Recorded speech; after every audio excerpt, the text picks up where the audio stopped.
이 시간 하나님의 말씀을 함께 보도록 하겠습니다. 우리 신약 성경 요한계시록 2장 말씀입니다.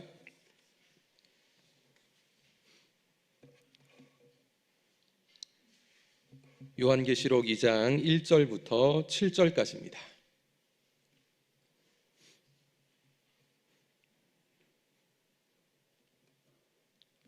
(2장) 1절부터 7절까지 우리 한 절씩 교독하도록 하겠습니다. 에베소 교회의 사자에게 편지하라. 오른손에 있는 7별을 붙잡고 7 근촛대 사이를 거니시는 이가 이르시되,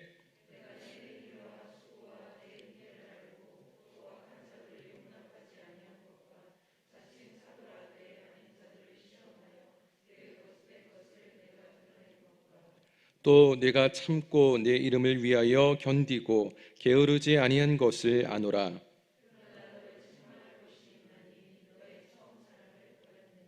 그러므로 어디서 떨어졌는지를 생각하고 회개하여 처음 행위를 가지라. 만일 그리하지 아니하고 회개하지 아니하면 내가 내게 가서 내 촛대를 그 자리에서 옮기리라.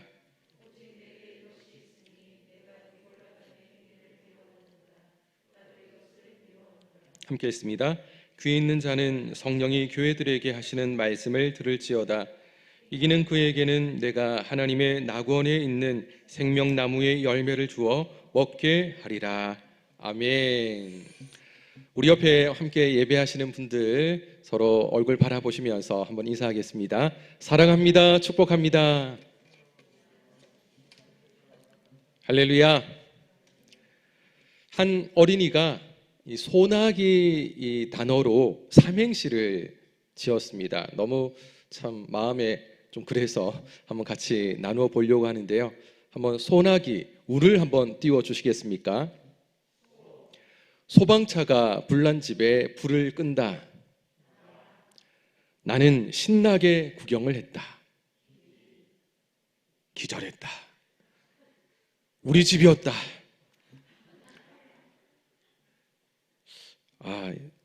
좋았던 내용도 아니고 사실 그죠. 불난 집 구경하는 것이 신나는 구경이 될 수가 없는데 아이의 시각에서는 신기한 거죠.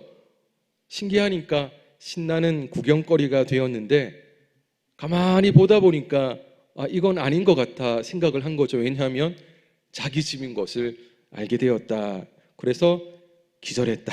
이런 삼행시입니다. 누가 지었는지 몰라도 정말 아이 같은 삼행시입니다. 안타까운 문제가 생기면 그것이 나와 상관이 없는 것이면 그런가 보다 정말 불난 집 구경하듯이 한번 쓱 쳐다보고 지나갈 수도 있습니다. 그런데 그 안타까운 문제가 나의 문제라면 아주 이런 이야기가 달라지죠. 다른 사람은 또 그냥 불난 집 구경하듯이 지나가더라도 나는 그럴 수가 없죠. 문제 해결을 위해서 발버둥 칠 수밖에 없다라는 것입니다. 코로나가 그런 것이 아닌가 생각을 해봅니다.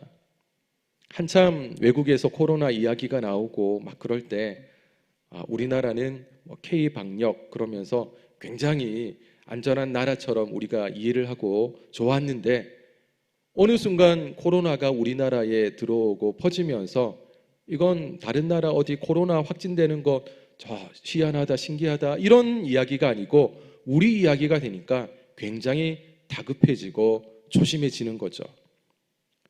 거기에 전혀 내가 모르는 사람들이 확진이 되는 것도 좀 안타깝다 생각이 드는데 우리 주변에 누군가가 가까운 사람이 만약 코로나가 걸렸다 그러면 또 이건 또 남의 일이 아니고 굉장히 내 일처럼 내 마음도 무거워지고 힘들기 마련입니다. 이 코로나가 장기화되면서 우리의 일상도 많이 바뀌었죠. 예배 시간에 언제 우리가 마스크를 쓰고 예배를 했습니까? 마스크 쓰면 벗어라 했던 그런 우리들인데 어느 순간부터는 다 마스크를 써야 우리도 안심이 되고 앞에서 말씀 전하는 목사님도 이 가림막이 없으면 성도님들도 들을 때 굉장히 불안할 수 있기 때문에 목사님도 성도님들도 조심하기 위해서 이런 것을 쳐야지 안심하고 예배할 수 있는 그런 시대가 되었습니다. 신앙생활을 하면서 방송 예배는 정말 교회에 나올 수 없는 어떤 분들에게만 해당되는 이야기였는데 어느 순간 현장 예배에 올 수 없다라고 하면서 방법을 찾아 맞는 것이 또 온라인 예배 아니겠습니까? 그런데 어느 순간부터 현장 예배, 온라인 예배 구분 없이 아마 모든 성도님들도 집에서 가정에서 온라인 예배를 하더라도 특별한 이거 온라인 예배라고 해서 은혜가 안 되고 또 현장 예배라고 해서 특별히 다른 것을 느끼지 못하겠다라는 생각을 하는 분들이 많아졌습니다. 이와 함께 코로나로 인한 신앙 퇴보가 교회와 성도들에게 생기고 있다는 것이 사실 안타까운 일입니다. 이게 남의 일이 아니고 내 이야기라면 심각해진다고 했지 않습니까? 바로 이 부분을 좀 이야기를 해보려고 합니다.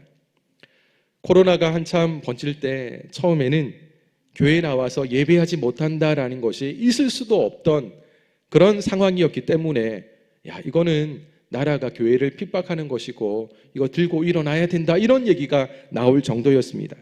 그 정도로 교회에 가서 예배를 못한다는 것에 안타까움이 우리 가운데 있었는데 이제 코로나가 어떤 것이다라는 것을 알고 난 뒤에 불가피한 상황이라면 온라인 예배도 괜찮다라는 그런 생각 속에 비대면 온라인 예배가 점점 많이 드려졌습니다.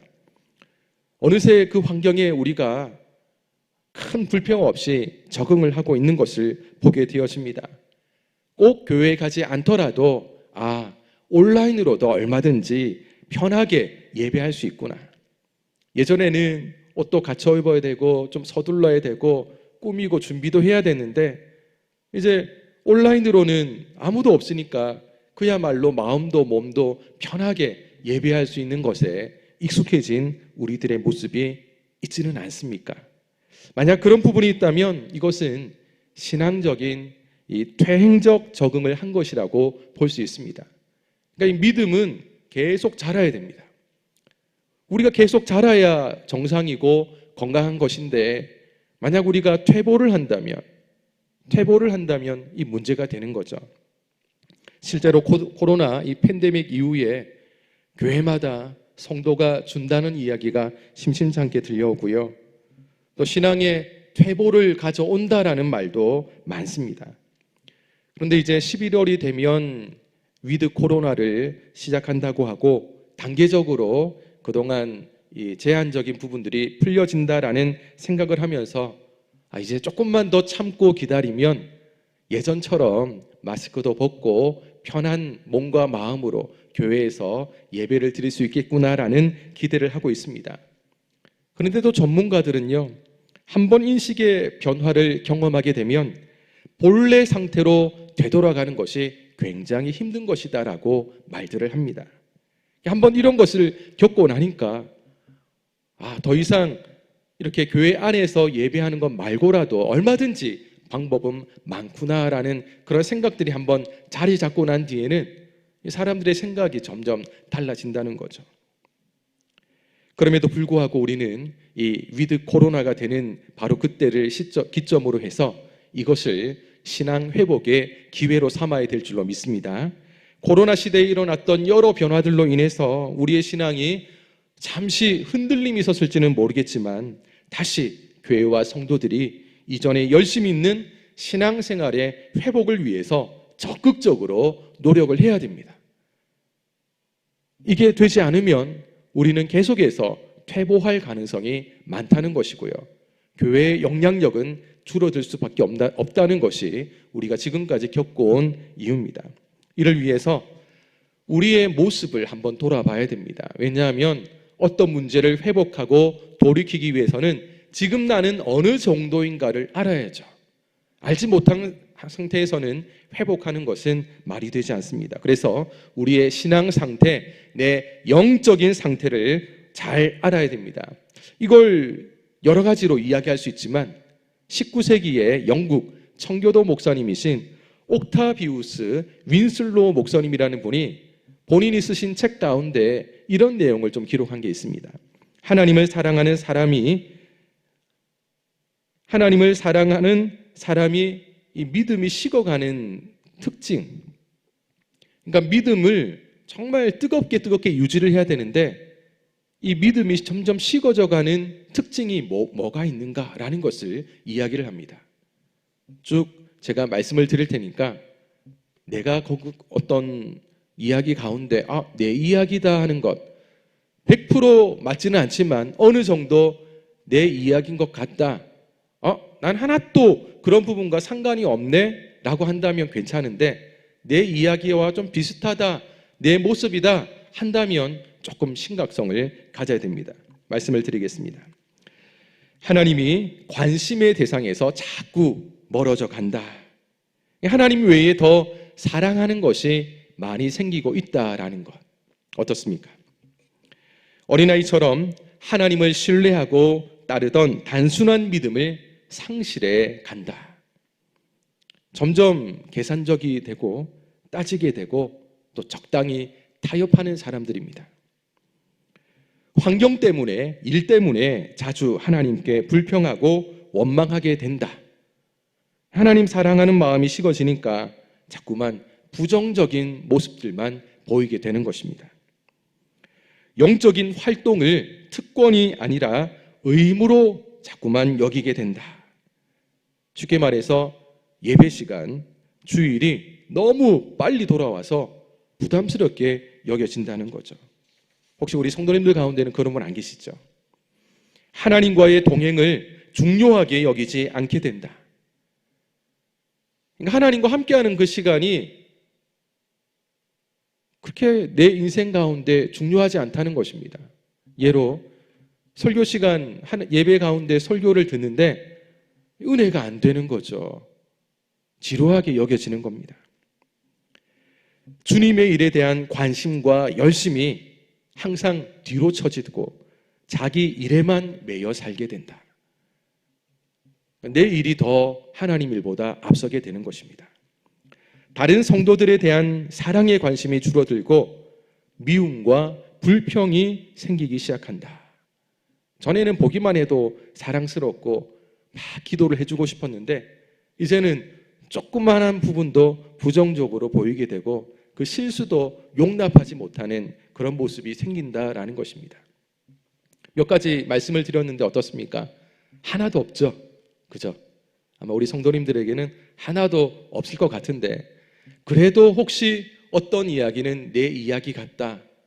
만약에 좀 많은 부분이 내 이야기다라고 생각을 한다면 굉장히 하나님을 향한 사랑이 식어가고 있음을 우리는 알아야 됩니다. 이런 부분을 우리는 영적 침체의 한 부분이라고 말을 할 수가 있습니다. 몸이 아프면 약국에 가서 약을 사 먹거나 병원에 가서 진료를 받아서 처방전에 따른 약을 지어 먹으면 나을 수가 있습니다. 근데 이 영적인 침체는요, 다른 방법으로 될 수가 없는 거죠. 다시 하나님께로 돌아가야 됩니다. 하나님의 말씀을 통해서 하나님 안에서 그리고 하나님 앞에 순종하면서 다시 이 영적인 침체는 회복이 될 수가 있습니다. 오늘 우리는 그런 한 모습을 한 교회를 통해서 하시는 하나님의 음성을 통해서 발견하게 되는데요. 오늘 우리가 살펴본 이 요한계시록 2장에는 소아시아의 7교회 가운데 한 교회인 에베소 교회의 이야기를 하고 있습니다. 에베소 교회는 사도 바울이 이 에베소 지역에 가서 2차, 3차 전도 여행을 하면서 약 3년 동안 머물면서 복음을 증거하죠. 심지어 두란노 서원이라는 곳에서는 2년 동안 제자들을 키우는 일에 매진하기도 했던 곳입니다. 이 에베소는 사상과 종교의 도시라고 말들을 합니다. 그리고 항구 도시입니다. 이 교역을 많이 하니까 항상 이 돈이 좀 많이 유통이 되는 도시였습니다. 거기에 여러 곳에서 이 항구 도시를 이용하다 보니까 다양한 인종이 존재하는 국제 도시와도 같았습니다. 그런데 이곳에 우상 숭배가 만연했고요. 이단의 유혹이 굉장히 심한 도시였습니다. 에베소 성도들은 밖으로는 믿지 않는 불신자들로 인해서 많은 환난, 핍박을 당했고요. 안으로는 기독교 같지만 아닌 이단들의 공격으로 바르게 신앙생활하기에는 굉장히 힘든 곳이 바로 이 에베소였습니다. 이렇게 힘든 상황 속에서도 이 에베소 성도들이 믿음을 지키니까 예수님이 이어지는 말씀에 보면 막 이들을 칭찬하는 모습을 말씀하고 있습니다. 우리 오늘 본문의 2절 3절 같이 읽습니다. 시작. 내가 내 행위와 수고와 내 인내를 알고 또 악한 자들을 용납하지 아니한 것과 자칭 사도라 하되 아닌 자들을 시험하여 그의 거짓된 것을 내게 드러낸 것과 또 내가 참고 내 이름을 위하여 견디고 게으르지 아니한 것을 아노라. 아멘. 2절에 보니까 에베소 교회 성도들의 행위와 수고와 인내를 알고 있다라고, 주님은 다 너희들의 그 모습을 안다라고 말씀을 합니다. 아마 힘들고 어려운 사람들을 돕고 수고하는 그런 봉사의 모습들, 또 에베소가 말씀드린 것처럼 우상, 이단의 유혹이 심한 곳이었기 때문에 여기저기 일어나는 핍박의 고난도 많았을 거라고 생각을 합니다. 그런 가운데서도 참고 인내했던 모습을 우리 주님은 칭찬하고 있습니다. 거기에 에베소 교회 성도들은요, 이 악한 자들을 용납하지 않았다라고 말씀을 하죠. 그래서 자칭 나 사도요라고 말하는 거짓 사도들을 시험해서 그들이 거짓이었음을 밝혀내기도 했다라는 것입니다. 이것은 에베소 교회에 침투한 악한 세력, 특히 이단으로부터 진리를 수호했던 에베소 교회의 성도들의 노력을 칭찬하는 모습이라고 할 수가 있습니다. 거기에 3절 말씀에는 주님의 이름을 위해서 환난과 핍박 속에서도 견디고 게으르지 않았던 것을 안다라고 하시면서 에베소 교회 성도들을 칭찬하고 있습니다. 이 말씀이 굉장히 위로가 되는 말씀입니다. 왜냐하면 오늘날에 많은 사람들이요, 절망하고 낙심하는 이유 중에 한 가지는 사람들이 내 수고와 열심을 몰라준다는 섭섭함 때문입니다. 내가 처한 환경, 내 아픔을 다른 사람들은 몰라준다라는 그런 마음이 있는 거죠. 그러니 혼자 그냥 마음이 힘들고 낙심과 절망이 생기는 것입니다. 근데 오늘 말씀을 보면 우리 주님은 절대 택한 백성을 떠나지 않고 늘 지켜보고 계시다는 것을 알게 됩니다. 사람들은 우리를 모를 때가 있습니다. 관심이 없을 때가 있습니다. 그러나 주님은 항상 우리에게 관심이 있다라는 것을 이 말씀을 통해서 볼 수가 있습니다. 우리 주님은 모든 것을 아시고요, 모든 것을 지켜보고 계시고요, 그리고 우리가 필요할 때마다 도와주시고 돌봐주시는 바로 그런 분이라고 말씀을 합니다. 거기에 오늘 우리 읽었던 본문 1절을 한번 읽어볼까요? 1절입니다. 시작. 에베소 교회의 사자에게 편지하라. 오른손에 있는 7뼈를 붙잡고 7 금촛대 사이를 거니시는 이가 이르시되. 아멘. 이 말씀은요, 예수님께서 주님의 이름으로 세워진 이 땅의 모든 교회들을 돌보고 계시다는 것, 지키고 계시다는 것을 말씀을 합니다. 그리고 교회뿐만 아니라 이 세상도 우리 주님께서는 주관하고 있다, 다스리고 있다라는 것을 말씀하는 것입니다. 오늘 이 말씀을 통해서 우리 주님은 멀리 계신 분이 아니고요, 항상 우리와 가까이 계신다는 것, 그 주님의 다스림 속에 우리는 항상 살아가고 있다는 것을 꼭 기억하고 주님을 위해서 남보다 좀 더 충성하고 헌신하고 하나님을 위해서 영광스러운 그 귀한 사역들을 감당하는 성도님들마다 남들이 몰라주는데 이러지 마시고 하나님 앞에서 이 귀한 사역은 항상 하나님이 보고 계신다라는 것을 기억하고 변함없이 충성스럽게 열정적으로 감당하시기를 주님의 이름으로 축복합니다. 이렇게 힘들고 어려운 상황에서도 신앙을 지키고 믿음 안에 살던 에베소 교회 성도들의 모습을 우리 주님은 다 보고 계셨습니다. 그래서 우리 주님은 이들을 칭찬했습니다. 힘든 가운데서도 믿음을 잘 지켰다라고 칭찬을 했죠. 그런데 이어지는 말씀을 보면 이 칭찬과 함께 곧 이어 책망의 말씀을 하고 있습니다. 우리 본문 4절을 한번 읽어볼까요? 4절입니다. 시작. 그러나 너를 책망할 것이 있나니 너의 처음 사랑을 버렸느니라. 에베소 교회 성도들을 향해서 처음 사랑을 버렸다라고 말씀을 합니다. 그냥 말씀이 아니고 책망입니다. 책망. 5절 상반절에 보시면 그러므로 어디서 떨어졌는지를 생각하고 회개하여 처음 행위를 가지라. 처음 사랑을 버리게 된 그 문제의 원인을 찾아서 다시 회개하고 처음 그 행위를 다시 회복하라 라고 말씀을 하고 있습니다. 그러니까 구원받았을 때의 첫 그 기쁨, 그 순수했던 믿음의 순수한 신앙을 회복하라 라고 말씀을 하시죠. 우리 성도님들도 한번 잘 돌아보시면 바로 이 첫사랑의 때가 있을 겁니다. 그러니까 사람과 사람의 첫사랑이 아닌 주님과 우리 사이의 첫사랑의 때를 기억하고 계실 겁니다. 그때를 생각하면 지금처럼 영적인 지식이 결코 대단하지 않을 때, 그러니까 뭔가 제대로 아는 것이 없을 때였지만, 근데 왠지 그때를 생각하면 하나님을 향한 순수한 믿음의 모습이 바로 그때 우리에게 있었다는 것입니다. 은혜를 받으면 왜 그렇게 좋은지 주님이 너무너무 좋고 사랑스러운 겁니다. 교회를 오면 가기가 싫고요. 성경을 보면 덮기가 싫고요. 기도만 하면 응답이 막 쏟아지고요. 사람들을 만나면 내가 만난 예수님에 대해서 말하지 않고는 견딜 수가 없던 바로 그런 때였을 겁니다.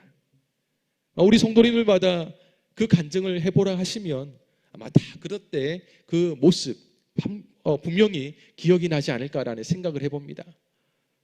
저도 고등학교 때 한참 입시 준비를 앞두고 있을 때 자율학습 10시에 마치면 피곤하니까 집에 바로 가야 되는데 버스를 타고 교회 앞에 정류장 근처에 내리는 겁니다. 그리고 교회 가가지고 10분 정도 기도하고 집에 갔던 그런 때, 누가 그렇게 하라라고 말을 안 했는데 왠지 하고 싶더라고요. 학교에 등교를 하면 아무도 없는 그 교실에 앉아가지고 혼자 큐티를 했던 그런 기억이 납니다. 누가 시켜서 했다면 못할 건데요. 항상 그때 그 모습이 저는 기억이 납니다. 아마도 그때 제 마음에는 하나님으로 가득한 시간이 아니었을까라는 생각을 해봅니다. 믿음의 첫사랑이 강하게 있는 바로 그때, 아마 그런 마음을 가지고 예수님 믿지 않는 부모님과 또 여러 상황 속에서 어쩌면 신학을 하려고 하는 결단도 쉽지 않았지만 나중에 결국 하나님이 그 길을 갈 수 있도록 계속 그 마음 흔들리지 말라고 주신 믿음이 아닌가라는 생각을 해봅니다. 주님과 우리 사이의 첫사랑일 때, 사람과 사람 사이의 첫사랑일 때도 비슷하지 않습니까? 만나서 이야기를 하다 보면 시간이 왜 그렇게 빨리 가고, 헤어지고 나면 또다시 보고 싶고, 그냥 가만히 있기만 해도 그냥 보기만 해도 마냥 좋을 때에 그 순수한 사랑 그 자체의 그때가 사람과 사람 사이의 첫사랑의 그 때입니다. 그런데 이 사랑의 때도 시간이 가면서 계속 유지가 되는 게 굉장히 힘듭니다. 서로에게 익숙해지고요. 서로를 좀 더 알아가면 더 성숙한 사랑으로 이어져야 되는데, 근데 이 순수함을 잃어버릴 그런 사람들이 참 많습니다. 영원할 것 같은 사랑의 감정이 흐려지고요. 결국 사랑 자체가 깨어지는 경우도 우리 주변에 많이 있죠. 에베소 교회 역시 하나님을 향한 그 처음 사랑의 그 기쁨의 때, 이단의 핍박과 유혹 가운데서도 절대 하나님을 떠나지 않았던 그 믿음에 열심히 있는 바로 그때가 어느새 식어져 버리고 주님을 향한 그 사랑이 변질되는 모습이 에베소 교회까지 찾아왔습니다. 결국 그 교회를 향한 하나님의 책망이 이어졌고요. 과연 그 에베소 교회에 무엇이 문제였겠습니까? 앞서 말씀드렸지만 에베소 교회는 그 지역 자체가 우상 숭배가 가득한 곳이었기 때문에 아마 우상 숭배자들, 그리고 무신론자들, 그리고 나름대로 나는 지식인이다라고 생각하는 그런 사람들의 핍박과 무시를 굉장히 많이 당했을 거라고 생각을 합니다.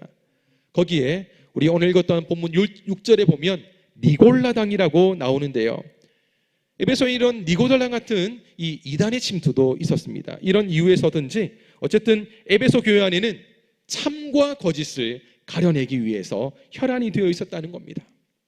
그런 가운데 성도들 사이에도 서로 믿음 생활하는 모습들을 바라보면서 격려하고 위로하고 서로 힘을 줘야 되는데, 점점 이들의 모습도 배웠던 그 교리와 뭐가 틀리고 뭐가 잘못되었는지 서로 이야기를 하는 가운데 서로 비판하고 정죄하고 치레하는 일들이 많아졌을 것입니다.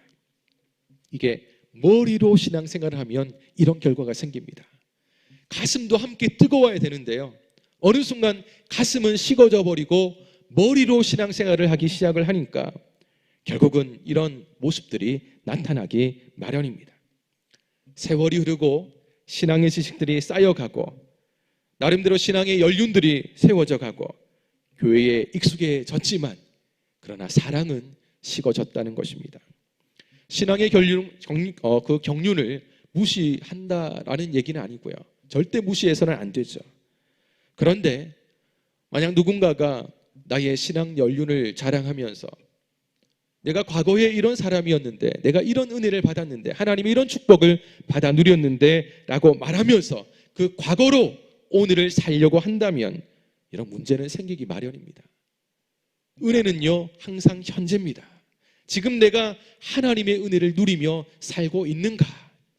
지난 날이 아니고요, 앞으로 있겠지도 아니고요, 지금 현재 내가 하나님의 은혜를 따라 살고 있는가? 그것이 중요한데, 옛날 그 좋았던 때를 생각하면서 그때가 참 좋았는데 그게 우리의 자랑거리가 되어버리면 문제가 된다는 것입니다. 결국 신앙도 형식주의가 되고요, 그게 찾아오면 영적인 기쁨도 잃어버리고 영적인 하나님의 생명력까지도 잃어버리는 경우가 생길 수도 있습니다. 이처럼 에베소 교회 성도들은 알게 모르게 하나님을 향해서, 그리고 성도들을 향해서, 또한 맡겨진 사명에 대해서 가슴에 품었던 그동안의 순수했던 사랑, 믿음의 열정들이 어느 순간부터 식어져 가기 시작했다는 것입니다. 바로 그래서 에베소 교회 성도들을 책망하면서 그 책망으로 끝내지 않고 이 처음 사랑을 회복하라, 그 방법까지도 말씀해 주셨습니다. 그게 오늘 5절 말씀인데요, 5절을 한 번 더 읽습니다. 시작. 그러므로 어디서 떨어졌는지를 생각하고 회개하여 처음 행위를 가지라. 만일 그리하지 아니하고 회개하지 아니하면 내가 내게 가서 내 촛대를 그 자리에서 옮기리라. 아멘. 첫째는 어디서 떨어졌는지를 생각하라라고 말씀합니다. 문제의 원인이 무엇인가라는 것을 찾아라라고 말씀하는 거죠. 원인을 알아야 해결할 수가 있습니다. 언제, 어디서, 왜 이런 문제가 생겼는가? 왜 처음 사랑을 잃어버리는 결과를 내가 경험하게 되었는가? 내가 왜 믿음을 저버리게 되었는가? 그 문제를 진단하고 점검하는 것은 죄악을 대비하는 가장 지혜로운 방법이라고 할 수 있습니다. 두 번째는 회개하라라고 말씀하고 있습니다. 철저하게 내가 지은 잘못에 대해서 인정하고 용서를 구하는 것이죠. 철저하게 회개할 때 우리는 한 번 더 하나님으로부터 주어지는 기회를 얻을 수가 있습니다. 회개는 내가 잘못한 원인을 근본적으로 제거하는 것입니다. 원인 제거가 되지 않으면 다시 한번 실수할 가능성이 많다는 것이죠. 그리고 한 가지 더, 세 번째는요, 처음 행위를 가지라. 다시 말해서 처음 행위를 회복하라라고 말씀을 하고 있습니다.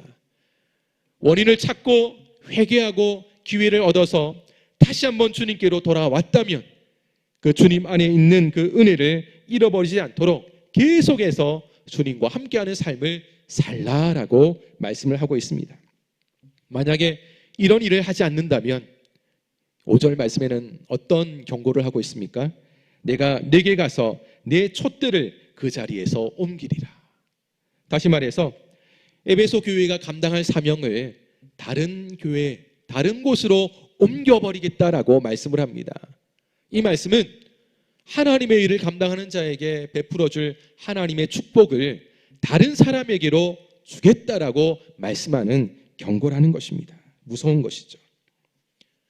누군가가 나에게 줄 것을 남에게 주면 마음이 어떨까요?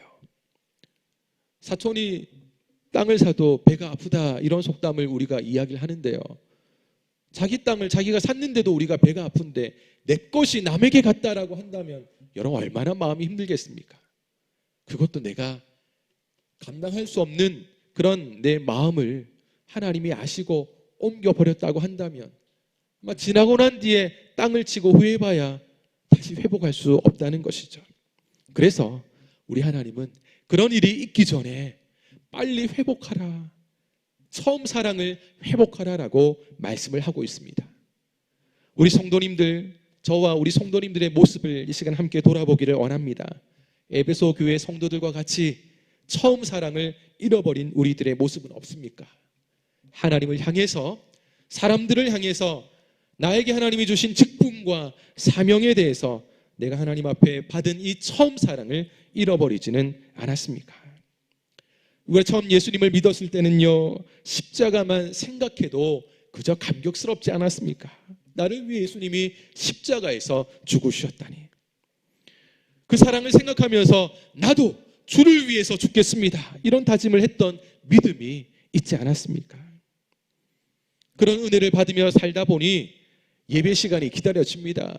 주일이 막 끝났는데, 막 지났는데 또 다른 주일을 그렇게 기다리는 거죠. 예배 시간마다 기대가 되고 감격이 되고 듣는 말씀마다 정말 꿀송이 같이 단 하나님의 말씀을 느끼고요.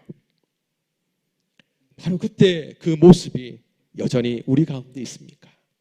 만약 우리가 이 처음 자세, 처음 사랑을 잃어버린다면 에베소 교회가 그랬던 것처럼 또 다른 수많은 어려움, 그 일들 가운데 우리가 직면할 가능성이 많습니다. 이럴 때 어떻게 해야 됩니까? 문제의 원인을 찾아라고 했죠. 도대체 뭐가 문제일까? 내 모습을 돌아보면서 예전에는 말씀만 읽어도 은혜가 되고 하나님의 음성이 그렇게 나에게 크게 들린 것 같았는데 요즘은 성경 읽으면서 내가 언제 감격해야 하며 언제 마음으로 또 눈물로 울어보았던 적이 언제 있는가? 우리 성도님들 언제 있습니까? 설교를 듣기만 하면 꼭 그 말씀이 왜 이렇게 목사님이 나에게 하시는 말씀으로만 들리는지, 어떤 분은 말씀 마치고 설교가 끝나고 난 뒤에 나가면서 목사님 그 말씀 저 들으라고 하신 말씀이죠? 라고 생각할 정도로 어떻게 그렇게 나에게 찔리는 말씀이었는지, 어떻게 해야 됩니까? 어떻게 해야 됩니까? 라고 생각했던 우리의 모습, 바로 그런 때가 언제였습니까? 찬양하고 기도하면 하나님이 주시는 은혜를 그렇게 누렸는데, 그렇게 감격해 했는데 요즘도 여전히 그 은혜들을 누리고 있습니까? 우리가 가장 안타깝고 위기의식을 느껴야 되는 것은요, 영원하신 하나님과 내가 사랑하는 사람들과 하나님이 나에게 맡겨주신 직분과 사명을 감당한 바로 그 내 마음 자세, 그 하나님을 향한 처음 사랑과 열정이 혹시 식어버리지는 않았는가? 여러분, 이때 우리는 위기의식을 가져야 됩니다. 주님은 우리를 향해서 기회가 아직 있다라고 말씀을 합니다. 문제의 원인을 깨닫고 회개하고 이 사랑을 회복하라라고 말씀을 합니다. 그러나 이것을 회복하지 않는다면 우리에게 베풀어 주신 촛대를 옮겨버리겠다라고 경고하고 있습니다. 우리에게 주실 축복을 거두어 가겠다라고 경고합니다. 여러분, 이런 일이 있기 전에 우리는 정말 하나님이 오늘 이 시간 하는 말씀이 지금 나에게 하시는 말씀으로 귀담아 들어야 될 줄로 믿습니다. 우리 함께 읽었던 7절 말씀을 우리 마지막으로 읽습니다. 시작. 귀 있는 자는 성령이 교회들에게 하시는 말씀을 들을지어다. 이기는 그에게는 내가 하나님의 낙원에 있는 생명나무의 열매를 주어 먹게 하리라. 아멘. 귀 있는 자는 성령님이 하시는 말씀으로 들어라라고 말씀을 합니다. 오늘 시간 예배를 드리면서 우리 성도님들이 이 말씀을 들었다면 이 말씀이 오직 지금 나에게 하시는 하나님의 음성으로 들어라라고 말씀을 하는 거죠. 언제 어디서 왜 하나님이 나에게 주신 이 은혜를 잃어버렸는가? 처음 사랑을 잃어버렸는가? 왜 하나님께서 주신 이 은혜가 식어져 버렸는가? 이것을 발견하고 문제의 원인을 찾고 난 뒤에 회개하고 돌이켜 다시 회복하라라는 그 하나님의 말씀에 우리는 주목을 해야 됩니다. 하나님의 사랑이 회복되어지면 다시 한번 주의 은혜가 우리 삶 가운데 넘치게 될 줄로 믿습니다. 여전히 우리가 가야 할 길은 좁은 길입니다. 하나님 나라 가는 길은 좁지만, 그런데 전혀 좁지 않고 오히려 길을 걸어갈수록 내 몸도 마음도 힘들 수 있지만, 그러나 그 길을 걸어가는 것이 기쁨이 되고 은혜가 되는 것을 경험하게 될 것입니다. 하나님을 향한 처음 사랑을 회복하게 되면 여러 고난과 환난 속에서도 우리는 하나님을 오히려 찬양할 수가 있습니다. 처음 사랑을 회복하게 되면 하나님이 나에게 맡겨주신 그 직분과 사명, 내가 감당하고 있는 그 사역도 절대 부담이 아니고요, 기쁨으로 감당하는 은혜가 될 것입니다. 그때 때마다 일마다 도와주시는 성령 하나님의 능력도 경험하게 될 것입니다. 바로 이 놀라운 일들을 기억하면서 하나님을 향한 처음 사랑을 회복하고 변함없는 그 믿음의 모습으로 주님 오시는 날까지 믿음의 길, 신앙의 길, 좁은 길, 그 구원의 길을 함께 걸어갈 수 있는 성도님들 되시기를 주님의 이름으로 축원합니다. 기도하겠습니다. 거룩하신 아버지 하나님,